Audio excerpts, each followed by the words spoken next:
অস্ট্রেলিয়ার কাছে বাংলাদেশ দ্বিতীয় টি-20 হারার পরে আমি, বিশ্বাস করবেন কিনা জানি না, 2-3 মিনিট তবদা খেয়ে বসেছিলাম। কি কারণে বাংলাদেশ ম্যাচ হারলো, বাংলাদেশ এই ম্যাচটা হারতে পারে, এই জিনিসটা নিতে আমার কষ্ট হয়েছে। খেলায় হারজিত আছে, হারজিত মেনে নিতে আমি শিখে গেছি, কিন্তু এই ম্যাচ বাংলাদেশ কেন হারবে? 42 বলে 65 দরকার, 7 উইকেট হাতে, সেট ব্যাটসম্যান 40 করে উইকেটে, আপনি এই ম্যাচ কেন হারবেন?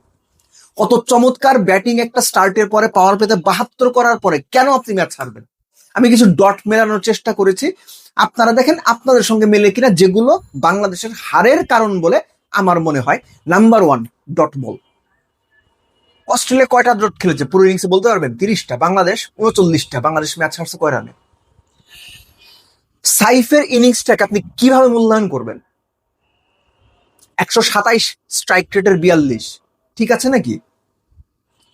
আব্দুল গাফফার সাকলায়েন, শামীম হোসেন পাটোয়ারি দুজনে মিলে 19 বলে 20 রান করেছেন 196 চেস করতে গিয়ে, ঠিক আছে? সাইফ, সাকলায়েন, শামীম,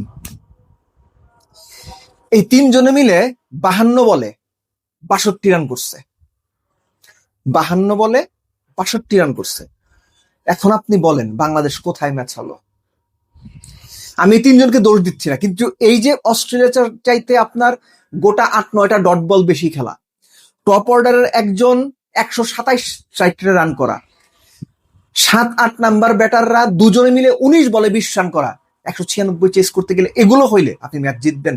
তাওহিদের কথা বলি, শেষ বলতে আউট হয়েছেন, তার আগের 2 বলে 6-4 মেরেছেন। একটা সময় তাওহিদের রান ছিল 16 বলে 17, একটা সময় 17 বলে 23। একটু দেরি করে হিট করতে গেলেন নাকি সিদ্ধান্ত নিতে দেরি করলেন, আমি ঠিক বুঝে উঠতে পারিনি। আপনারা যদি বুঝে থাকেন কমেন্ট বক্সে জানাবেন। আমি আসলে ক্লুলেস।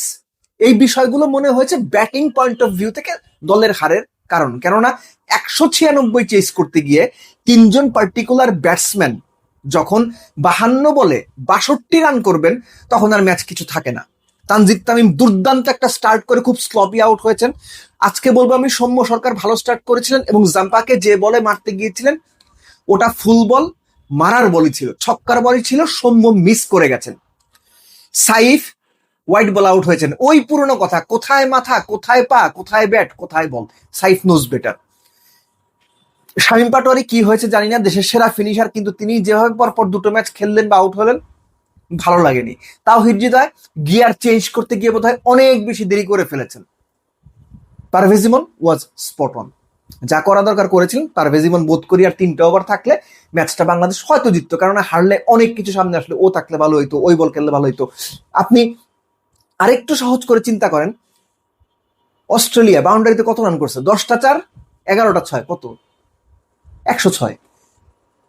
বাংলাদেশ 18টা 4 মেরেছে, 8টা 6 মেরেছে, 120 রান করছে বাংলাদেশ বাউন্ডারিতে। অর্থাৎ অস্ট্রেলিয়ার চাইতে বাংলাদেশ 14 রান বেশি করছে বাউন্ডারি নিয়ে।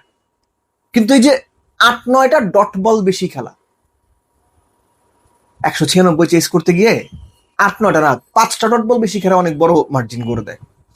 সো আবারও বলছি, আমি আসলে ক্লুলেস। এগুলো আমার কাছে একটা একটা ছোট ছোট কারণ মনে হয়, ছোট ছোট কারণ মিলিয়ে আসলে বড় কারণ, যেটা হার। ব্যাটিং পয়েন্ট অফ ভিউ তো বললাম, বোলিং পয়েন্ট অফ ভিউ থেকে বলবো, বাংলাদেশ যে 11টা ছক্কা হজম করেছে, এই 11টা ছক্কার মধ্যে 9টা বল পেসার এবং স্পিনার দুই পক্ষই, 9টা বল তারা করেছে ফুল বল, হাফ বলি এবং গুড লেন্থ বা এই 2 লেন্থের মাঝখানে। ছক্কা তো আপনি খাবেনি। আপনি হাফ বলি গুড লেন্থের মাঝখানে, আমাদের লোকাল ক্রিকেটের ভাষায় বলা হয় যে মুখে বল করিস না, সামনে বল করিস না, রিচিং মানে রিচ করতে পারে হিটিং জোনে বল করিস না, ওখানেই করছে তারা। 9টা ছক্কা খাইছে, বাকি 2 ছক্কা নাহিদ রানাকে পুল করে একটা মারছে, আর একটা মুস্তাফিজ লাস্ট ওভার একটা মানে ফুল টাচ হয়ে গেছে লেগ সাইডে, ওটা ছক্কা খেয়ে গেছে। শুধু তাই না, বাংলাদেশ স্টার্টটা খুব ভালো করেনি। নাহিদ রানার উইকেট, নাহিদ রানা তার ফার্স্ট ওভারে যেভাবে কর্নালির উইকেটটা নিলেন, মুস্তাফিজ মিচেল মার্শের উইকেটটা যেভাবে নিলেন, নাসুম যেভাবে জশ ইংলিশের উইকেটটা নিলেন, পাওয়ার প্লেতে 3 উইকেট নিলে বাংলাদেশ ফ্রন্ট ফুটে, স্ট্রেইট ফ্রন্ট ফুটে।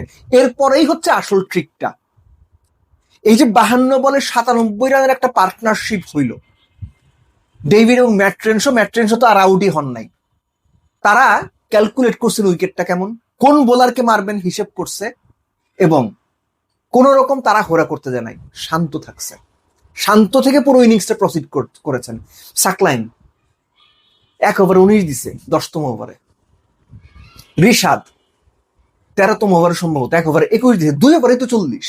আপনার আর কিছু লাগে? এই যে বোলার টার্গেট করা, কাকে মারবো, কখন মারবো, কোন প্রান্ত থেকে আসলে মারবো, এই calculation করাগুলো smart cricket.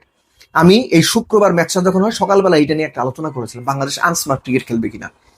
Australia smart cricket খেলেছে এবং স্মার্ট ক্রিকেট খেলেছে বলেই তারা ম্যাচটা বের করতে পেরেছে। নইলে এই ম্যাচটা শুরুতে বোলিং এর দিক থেকে এবং ব্যাটিং এর দিক থেকে তো একটা লম্বা সময় পর্যন্ত বাংলাদেশের গ্রিপে থাকা সত্ত্বেও আনস্মার্ট চিন্তার কারণে, আনস্মার্ট এক্সিকিউশনের কারণে, আনস্মার্ট ট্যাকটিক্যাল চেঞ্জের কারণে বাংলাদেশ ম্যাচটা জিতলো না। খুবই আপসেটিং, খুবই আপসেটিং। এই ম্যাচ বাংলাদেশের জেতা উচিত ছিল, যে কোনো ভাবে এই ম্যাচ জেতা উচিত ছিল। আপনি এত ভালো স্টার্টের পরে এই ম্যাচ ক্যারি করতে পারবেন না। আমি বললাম তো এই ম্যাচটা বাংলাদেশ হেরে গেছে, এটা মানে আমার মেনে নিতে কষ্ট হচ্ছে, কেন আপনি এই ম্যাচ হারাবেন। সো এর সঙ্গে যোগ করি যে ব্যাটিং বোলিং এ মানে আমার যেটা চিন্তা বা আমার খেলা দেখে যা মনে হয়েছে সেটা তো শেয়ার করলাম। আপনারা কি মনে করেন কমেন্ট বক্সে জানায়েন।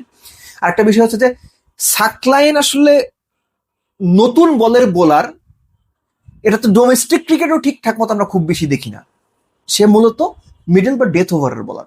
তাকে কি কারণে নতুন বলে বল করাইতে হচ্ছে বা কোন স্ট্র্যাটেজিক্যাল কারণে কোচ ক্যাপ্টেনের সিদ্ধান্তে আমি ঠিক জানি না, এটা সঠিক সিদ্ধান্ত বলে আমার মনে হয় না।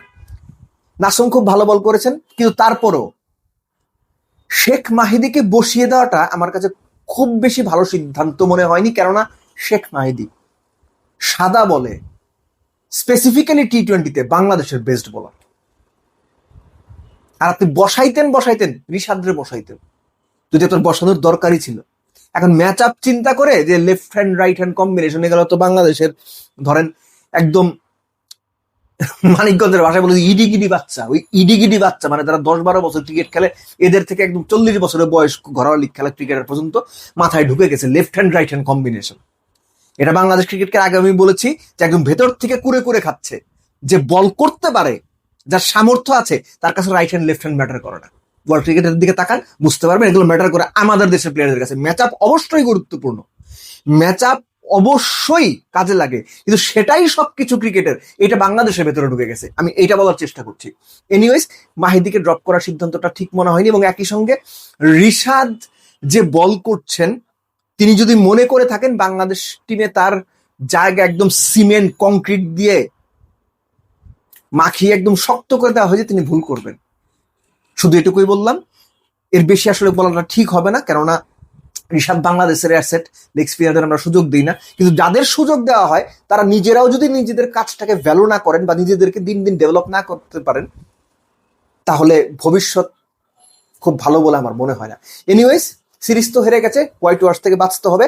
বাট আবারও বলছি, এই দ্বিতীয় টি-20 হারটা আমি মেনে নিতে পারিনি, কেননা বাংলাদেশ আনস্মার্ট ক্রিকেট খেলে, ব্যাটিং বোলিং দুই দিকে আনস্মার্ট ক্রিকেট খেলে জাস্ট সিরিজটা হারলো, ম্যাচটা হারলো।